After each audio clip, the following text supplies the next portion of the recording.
شیعہ سنیوں کے دشمن نہیں ہیں، سنی شیعہ کے دشمن نہیں ہیں، جہالت دونوں کی دشمن ہے۔ جب تک آپ عالم اسلام سے جہالت کو دور نہیں کریں گے، الٹریسی کو دور نہیں کریں گے، آپ زندہ قوم کہے نہیں جا سکتے۔ ان الشیطان ینزغ بینہم، اللہ نہیں لڑاتا، رسول نہیں لڑاتے، علی نہیں لڑاتے، شیطان لڑاتا ہے۔ تو آپ جب کسی مجمع میں کسی ایسے مولوی ملا کو دیکھیں جو مسلمانوں کو لڑانے کی کوشش کر رہا ہے، سمجھ لیں کہ یہ مولانا نہیں ہے، یہ شیطان ہے۔ ہمارے یہاں شیعہ فرقے میں تقلید ہوتی ہے زندہ مجتہد کی۔ میں ابھی شعبان کے مہینے میں کربلا محلہ گیا تھا، 3 گھنٹے کے لیے میں گیا تھا نجف اشرف، جہاں ان کا قیام ہے آیت اللہ سستانی کا۔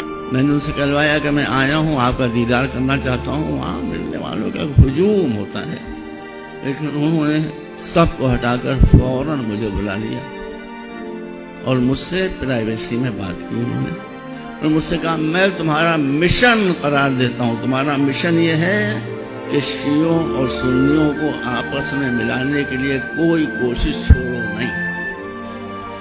یہ ہمارے مرزا ہے، وہ جو ہمارے سب سے بڑے مجتہد ہیں، ان کا حکم ہے میرے لیے، میں کسی کی بات نہیں سنوں گا۔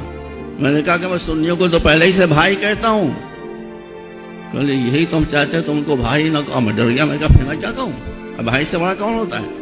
کہا کہ میں تم کو حکم دیتا ہوں کہ تم سنیوں کو بھائی نہ کہو، ان کو اپنی جان کہو، اپنی روح کہو، اور زبان سے نہ کہو، بلکہ ان کی مشکلوں کو اپنی مشکلوں پر ترجیح دو، ان کے مسائل کو اپنے مسائل کے اوپر ترجیح دو۔ میری والدہ عراق سے ہیں، انتقال ہو گیا ان کا ضعیف میں۔ میں عراق گاؤں گاؤں کوچا کوچا میرا دیکھا ہوا ہے۔ عراق میں شیعہ سنی نام کا کوئی مسئلہ ہی نہیں تھا۔ جس دن سے حضرت امریکہ تشریف لائے، شیطان آیا، لڑائی شروع ہو گئی۔ میں تو سنی حضرات سے بہت قریب ہوں، میں خوب جانتا ہوں سنی کیسے ہیں۔ بہت سے سنی ایسے ہیں جو شیعوں سے زیادہ حسین سے محبت کرتے ہیں۔ اگر قرآن نے کہا کہ مسلمان لڑ لڑ کر اپنا مسئلہ حل کریں گے، میری بات قطعاً نہ سنیے، میں سگے دنیا ہوں، قرآن کی بات سنیے۔